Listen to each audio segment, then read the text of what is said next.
Hey guys, it's Sir Gab. Ang unang ginawa namin ngayon ay maghanap ng material para sa aming business. Dahil hindi pa nadating yung order from supplier. Naubusan na kami ng stock, kaya kailangan na namin maghanap. Ang dami na namin napuntahan na store. Nakapunta na rin kami ng palengke, and iba-iba pa. At wala kaming nahanap. Kaya alaswerte pag dumating yung order namin. After that, minute namin si Justin sa isang coffee shop. Sige natin ito na. Ang dami. Ang dami. Bigyan naman. Ay, naiingit ka.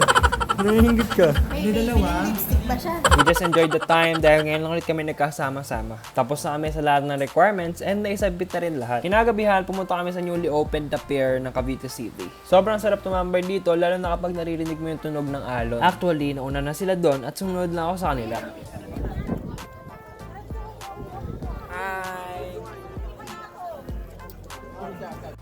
Gusto raw nilang kumain for our dinner, kaya naman napagdesisyonan mag-samgyup. Another samgyup because Justin wasn't there last time. As usual, samjang and spicy lang ang kinakain ko. And this time, si Justin ang taya, kaya siya ang nag-review. While eating, we talk about our future plans because all of us three are future teachers. We are all taking Bachelor of Secondary Education but in different majors. I am an English major, hindi lang halata, and takes Mathematics major, and Justin is Science major.